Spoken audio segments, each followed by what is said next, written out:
Jadi dulu itu saya pertama masuk tahun 2014 dan Untidar ini masih menjadi Universitas Negeri Baru ya.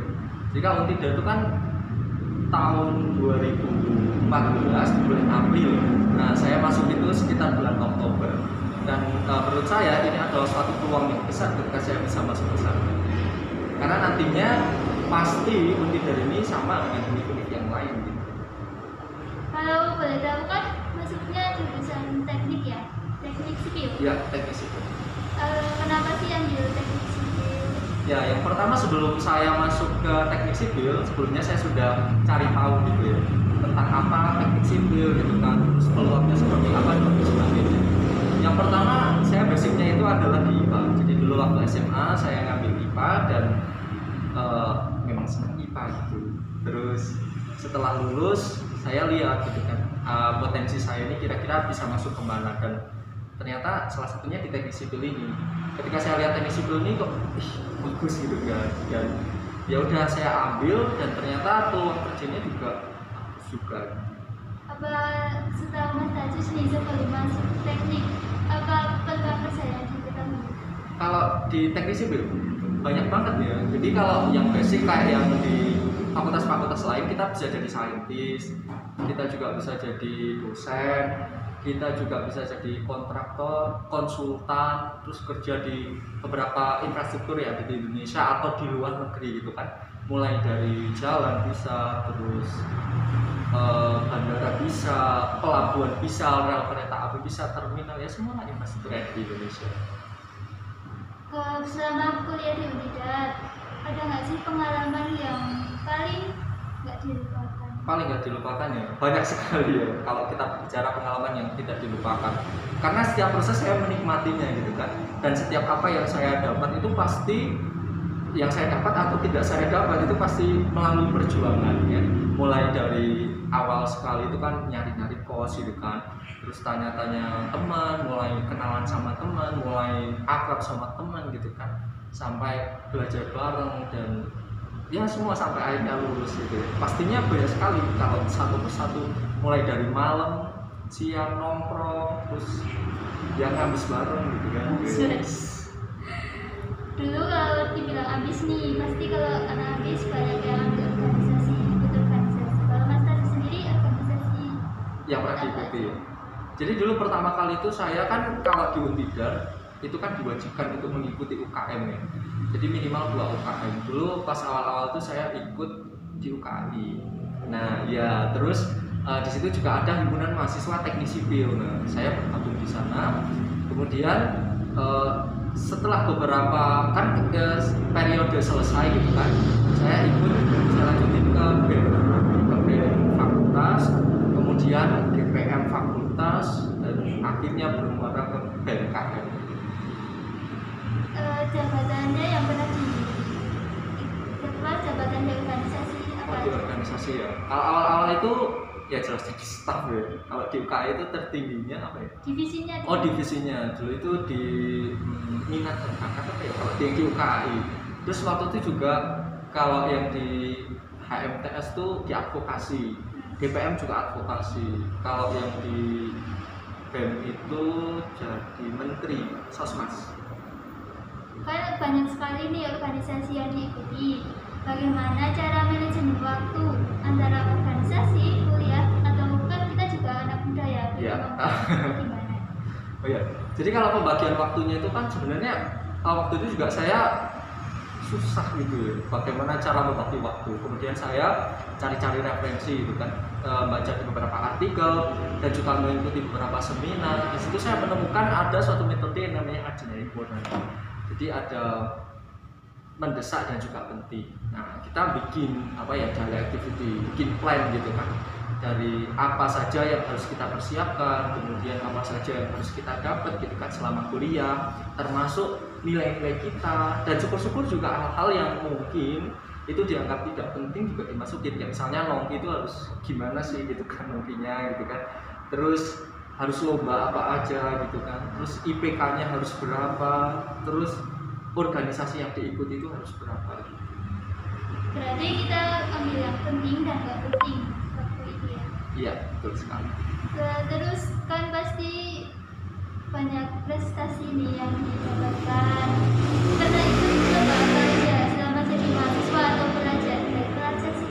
Oh jadi iya ya, pas mahasiswa itu saya lebih aktif ikut karya tulis ilmiah gitu ya, karya tulis ilmiah, dan pada puncaknya tuh ya di pemilihan mahasiswa berprestasi gitu. Dan kalau dari belajar, Oh kalau yang dari waktu itu gitu kan, yang di karya tulis ilmiah saya pernah sampai ke Medan gitu, terus Makassar juga. Maksudnya lomba-lomba luar kan, terus mengikuti beberapa konferensi nasional dan juga internasional. kan Mas Tajus ini mahasiswa lulusan terbaik 2019. Apa sih tips and tricksnya? Ya kalau apa ya, bilang tips and trick ya. Jadi teman-teman mahasiswa sekalian, sebelum kalian itu masuk ya, atau wah udah terlanjur masuk nih mas di Untiter gitu misalnya, nggak apa-apa, tapi dibikin plan gitu. Apa yang harus kita lakukan selama kita kuliah gitu. Misalnya kayak apa ya, di hal-hal yang lebih kecil. Misalnya kayak semester 1 tuh kita harus ngapain gitu kan? Apa yang menjadi visi kita? Kayak misalnya waktu itu saya ingin dapat nilai yang bagus gitu misalnya. Terus nanti di semester 2 misalnya harus ikut organisasi. Semester 3 harus mengikuti perlombaan misalnya. Semester 4 harus jadi pimpinan organisasi misalnya. Terus semester 5 harus menjadi official delegates of university untuk mengikuti perlombaan gitu misalnya, atau konferensi internasional misalnya.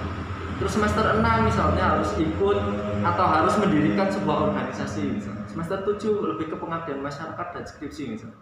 Terus semester 8 harus lulus dengan IPK sekian yang ditabung dari semester 1 sampai semester akhir gitu. Jadi nggak cuma let it flow aja gitu. Misalnya kan banyak sekali ya kayak kuliah ya udah kuliah aja gitu kan, tanpa mereka punya visi sebenarnya itu apa sih, visi dan misi kalian dan juga tujuan kuliah itu apa gitu. Kalau kita cuma ngalir aja kan berarti kita nggak punya ya mimpi yang harus dia ambil gitu kan, harus di catch gitu. Aku tuh penasaran tentang IPK itu loh. Oh. Nah, kan katanya dosen IPK itu diambil dari UTS dan UAS. Kalau Mas Ajus tuh kalau tugas juga termasuk penting nggak sih sebenarnya buat IPK? Penting sih, tugas itu penting. Jadi sebenarnya kalau di jurusan saya itu pertama kali kita masuk itu yang pertama pasti kita ngomongin silabus ya. Jadi hal-hal yang harus dipelajari itu apa aja. Kayak misalnya bab 1 itu ngomongin apa, nanti kita ngomongin apa dan lain sebagainya. Yang kedua itu pasti penilaian. Jadi dari 100% itu biasanya dibagi. Kayak misalnya ada beberapa dosen yang misalnya 40% itu digunakan untuk nilai UAS. Jadi UAS itu penting nggak sih? Ya penting karena punya buat 40% gitu kan. Terus ada lagi yang 30% misalnya UTS. Jadi UTS juga penting. Ketika kita dapat UAS dan UTS, berarti 40 tambah 30 gitu kan. Kan jadinya 70. Berarti kita sudah memiliki nilai 70. Nah biasanya 30% itu dibagi untuk apa gitu. Misalnya ada juga yang 20% itu tugas. Jadi tugas-tugas teman-teman itu juga penting gitu kan. Tidak boleh mengabaikan, meskipun kadang juga lelah gitu ya, harus lembur dan lain sebagainya. Terus ada lagi yang itu kan harus 90, ada lagi yang 10%-nya itu tentang kehadiran. Jadi kalau kehadirannya full itu dapat 10%. Hadir aja nggak ikut tes gitu kan, berarti nilainya 10 gitu kan. Ikut tes nggak pernah ngerjain tugas, atau misalnya hadir dan tugasnya penuh nih, berarti kan kita dapat 30 gitu kan. Nah untuk nambah kita harus bagus di nilai UAS dan UTS. Kalau UTS dan UAS kan harus belajar ya. Cara betul. belajar yang menurut Mas Najus bisa digunakan pas kuliah. Oke, jadi kalau cara belajar itu sebenarnya relatif ya, tiap orang tuh memiliki cara belajar masing-masing. Tapi kalau saya tuh lebih ke ini ya, introspeksi dulu pertama ya, karena saya jurusannya teknik dan ya ada beberapa hal ketika saya nggak belajar itu nggak bisa gitu. Jadi harus di prepare ya, harus well prepare juga gitu kan, harus memiliki perencanaan yang baik gitu kan untuk mendapatkan nilai UAS, UTS dan tugas yang bagus.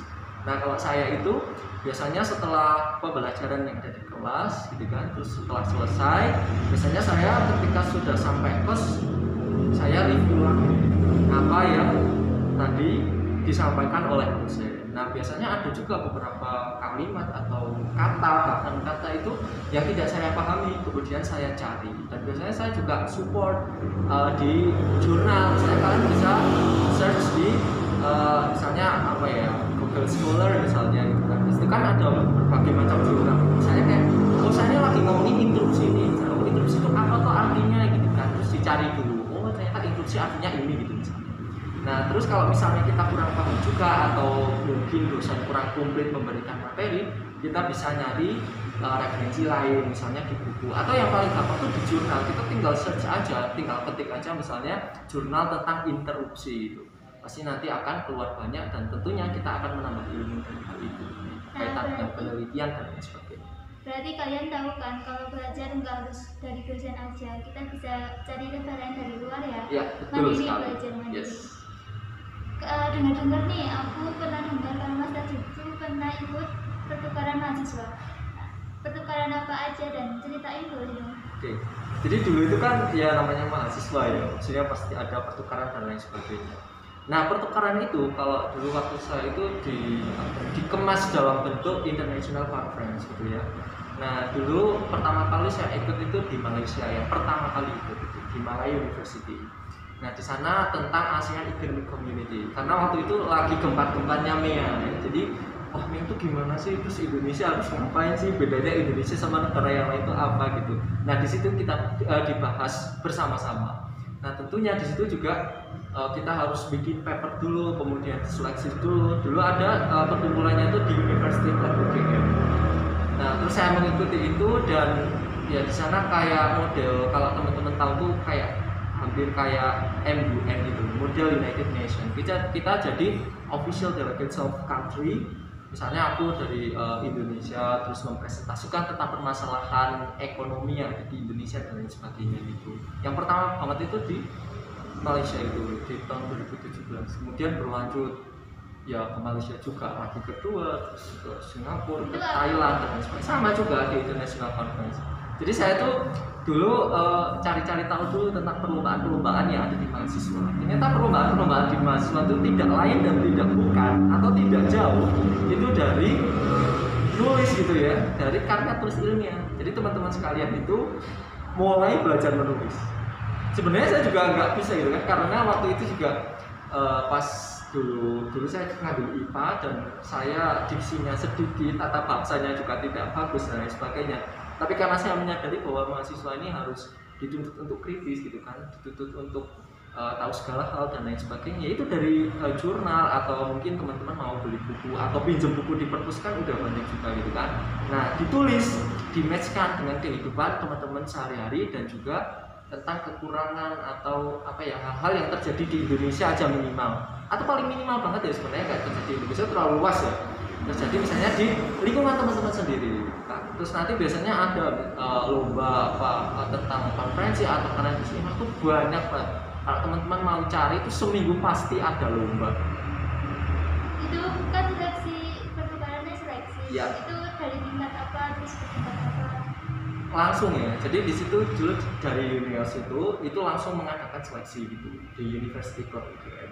Terus ada yang juga dari Sriwijaya, dari Palembang juga, Thailand gitu, kayak gitu. Jadi biasanya kita yang harus di prepare itu kalau sebagai mahasiswa gitu kan, kita harus nabung gitu ya untuk setidaknya pernah tes TOEFL gitu untuk mengukur kemampuan. Nah itu yang pertama. Terus yang kedua itu sering diskusi sama teman-teman yang sevisi ya, dalam arti sevisi di sini misalnya teman-teman sekalian lebih suka kayaknya misalnya tentang alam gitu. Nah teman-teman sama yang kayak gitu berteman dengan teman-teman yang seperti itu, terus digabungkan bagaimana belajar bagaimana cara menulis yang baik gitu. Karena tulisan-tulisan kita itu yang nantinya akan mengantarkan kita ya ke mana aja gitu. Karena basically saya tuh sebenarnya suka jalan-jalan tapi nggak mau keluar duit gitu kan. Nah jadi apa caranya gimana gitu kan ya dengan lomba. Waktu pertukaran mahasiswa itu Ya. Bermacam-macam. Jadi ada yang 2 minggu, ada yang 1 minggu gitu. Nggak tergantung waktu itu ya. Kalau yang di Malaysia waktu itu ya, kalau yang pertama kali itu sekitar 1 mingguan. Nah tadi kan cerita yang internasional terus nih, bagaimana yang nasional sama reguler? Pernah kan pasti ceritain lagi dong. Oke. Jadi kalau yang nasional itu juga hampir sama ya. Saya juga lebih aktif atau suka di bidang karya tulis ilmiah. Ya meskipun awalnya juga tadi saya cerita nggak begitu respect gitu kan, tapi setelah saya tahu bahwa peluang ini banyak banget ketika kita mau menulis ya, meskipun awalnya juga kita masih nggak pede dengan tulisan kita, apakah ini kira-kira bisa masuk nggak ya atau gimana gitu kan. Nah tapi saya mencoba dan ternyata ya bisa gitu kan. Nah tulisan pertama saya kalau yang nasional itu malah tentang bahasa Indonesia. Jadi dulu saya itu nulis tentang gerakan literasi, terus saya kirimkan di universitas di salah satu universitas di Medan. Ada Universitas Sumatera Utara, dia bekerja sama dengan universitas salah satu universitas swasta juga di Medan.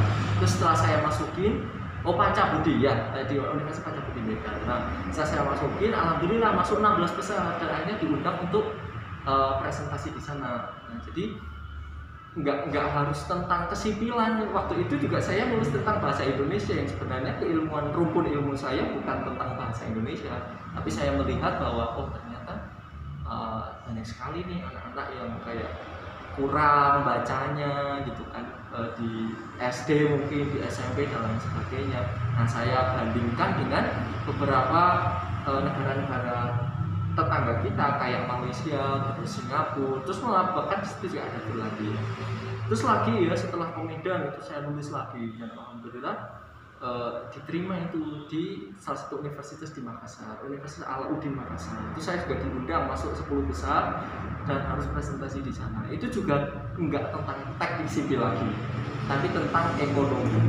Jadi saya itu dulu merencanakan tentang research center school karena adanya ketimpangan ekonomi di antara kawasan barat Indonesia dan kawasan timur Indonesia. Cuman tahu kayak gitu. Jadi awalnya itu cuman kayak lihat film, enggak film sih ya, berita. Terus saya tuh nggak tahu ini ketimpangan tuh apa tuh. Ternyata ketimpangan itu perbedaan gitu kan. Terus kok ada kawasan timur Indonesia, kawasan barat Indonesia. Terus saya cari itu sebenarnya apa gitu kan. Terus saya cari jurnalnya, terus saya paskan dengan data-data yang saya dapatkan dan gitu kan. Sambil bermain, sambil kita berlomba, berkompetisi, ya dapat semua. Kan aku tertarik nih tadi tentang yang literasi. Yes. Katanya untuk peneliti tentang anak SMP SD. Ya. Mas Tajus melakukan penelitian langsung atau berdasarkan studi riset? Saya melakukan itu berdasarkan langsung ya. Jadi saya itu langsung primer ya. Jadi datanya itu diambil langsung primer ya. Nah waktu itu saya ambil di SMA Negeri 4 Magelang. Nah terus selain itu juga saya ambil di MI, salah satu MI yang ada di daerah Bandungan. Nah, ternyata di sana tuh saya tanyain gitu kan, dalam 1 tahun itu mereka tuh baca buku berapa banyak gitu kan. Segini mas gitu kan. Terus kalau 1 bulan berapa? Segini. Dan ternyata buku yang mereka baca itu bukan buku-buku yang apa gitu, enggak, tapi buku pelajaran gitu kan. Nah berarti kan mungkin minat bacanya ini masih saya gitu, mereka masih menganggap bahwa iya kalau nggak tugas nggak baca gitu kan. Padahal kalau kita tahu bahwa sebenarnya membaca itu satu hal yang penting. Membaca tuh nggak harus membaca buku gitu kan, kita bisa membaca situasi dan lain sebagainya yang nantinya pasti dari membaca itu kita akan timbul satu pertanyaan yang tentunya akan menambah wawasan kita. Berarti nggak apa-apa ya kalau baca novel. Nggak apa-apa. Jangan anggap novel itu nggak penting atau apa. majalah itu nggak penting. Padahal itu bisa nambah pengetahuan. Nambah pengetahuan, karena pasti di situ ada beberapa diksi mungkin yang nggak kita pahami.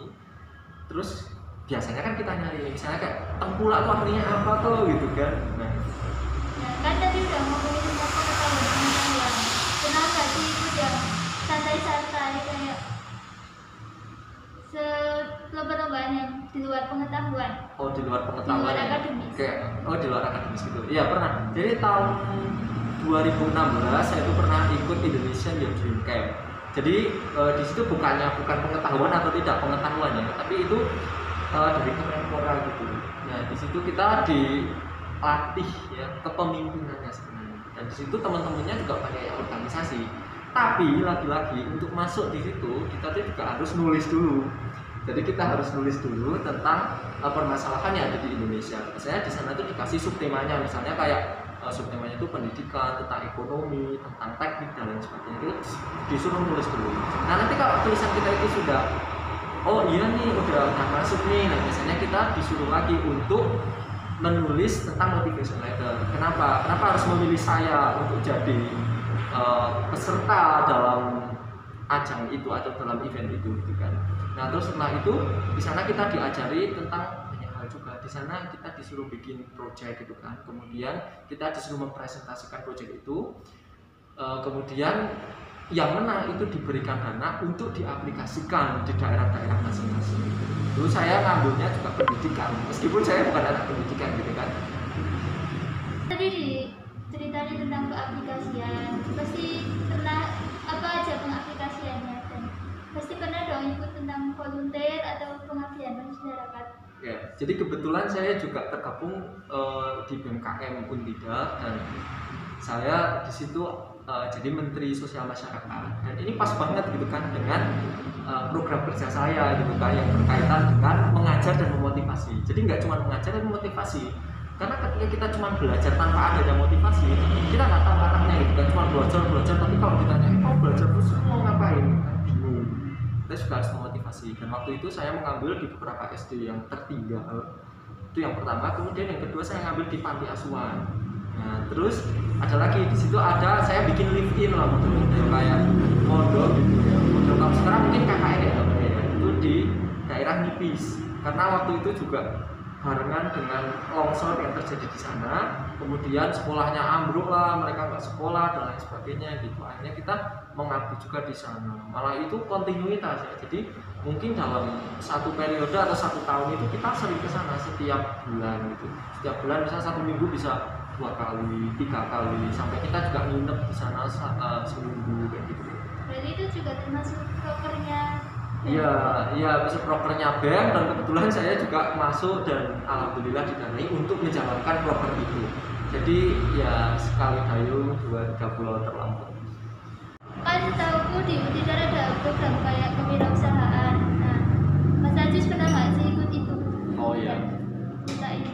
Oke.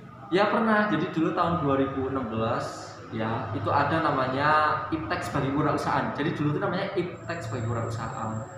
Dan semua mahasiswa Unpida itu diberikan kesempatan untuk menulisnya, lagi-lagi menulis nih teman-teman sekalian. Jadi jangan lupa untuk belajar nulis ya.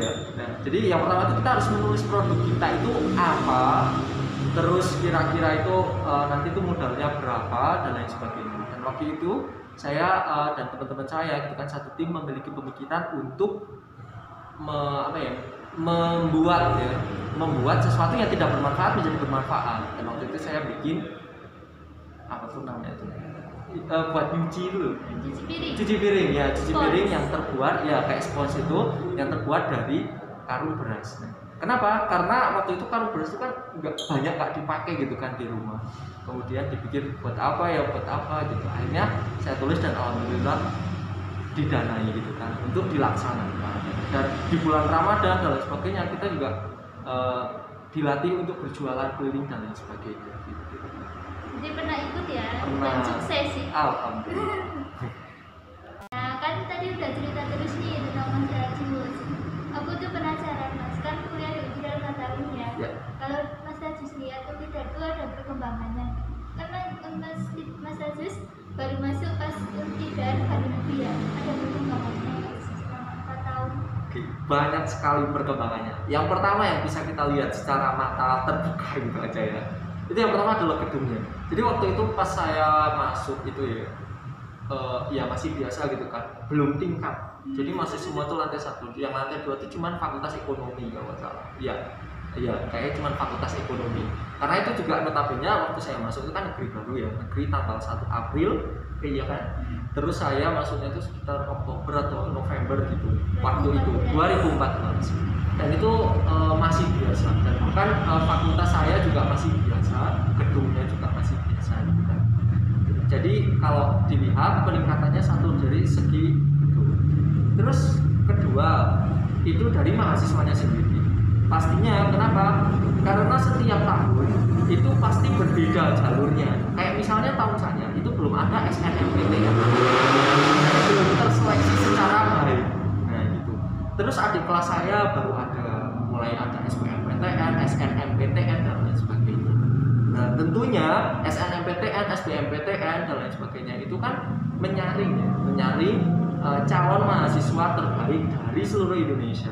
Jadi kalau dulu saya juga dengar dari kakak tingkat ya, dari angkatan sebelum saya, itu kalau yang pernah diutip itu cuma anak-anak atau teman-teman dari Magelang kebanyakan gitu.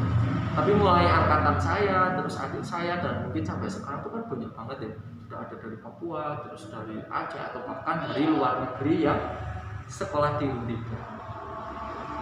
Kalau ditanya nih, nyesel nggak sih pernah kuliah di Undipta? Kan kita tahu kalau di Undip baru aja negeri dan lain-lain. Nyesel nggak sih? Sering banget orang yang tanya kayak gitu, dan saya dengan tegas bilang kalau saya tidak pernah menyesal kuliah di Undipta. Justru saya bersyukur. Kenapa? Karena saya dapat banyak kesempatan di Undipta. Alhamdulillah saya bisa berkembang dengan teman-teman saya yang selalu support satu sama lain. Kan kita udah dengar nih cerita tentang Mas Tajus dan pendapat tentang Undipta. Kita nggak nyangka ya kalau ada mahasiswa yang banyak dengan prestasinya dari mahasiswa Undipta. Kayaknya ini dulu deh. Oke. Terima kasih atas Terima kasih. Kan tadi kita udah ngobrol banyak banget nih, mulai dari prestasinya Mas Tajus sampai membicarakan Untidar. Kita kan sekarang juga lagi musim pandemi nih Mas. Jadi mahasiswa dan siswa itu belajar lewat daring. Jadi kayak kurang semangat gitu loh karena nggak melakukan perkuliahan atau sekolah langsung. Apa pesan dan motivasinya? Oke. Jadi untuk teman-teman sekalian atau adik-adik ya, karena saya juga lulusan Untidar, tetap semangat ya. Jadi teman-teman, saya bilang teman-teman aja ya. Jadi teman-teman sekalian itu jangan kayak down gitu, atau yang tadi disampaikan oleh Mbak Ida tidak semangat ya. Kenapa? Karena sebenarnya itu banyak sekali kesempatan ya. Kayak misalnya teman-teman itu bisa melakukan sesuatu hal yang pastinya bermanfaat gitu kan. Dan sekarang malah lebih mudah kok ketika kita mau mencari hal-hal itu, dan lebih mudah lagi daripada ketika tidak pandemi. Contohnya misalnya konferensi internasional, tapi kita nggak harus ke negara tertentu karena biasanya dilaksanakan secara online menggunakan Zoom gitu misalnya. Atau perlombaan kita nggak harus ke sana presentasi, tapi kita cukup ya daring juga gitu. Jadi teman-teman tetap melakukan sesuatu hal yang positif, jangan down itu tadi. Kemudian tetap semangat dan jaga protokol kesehatan.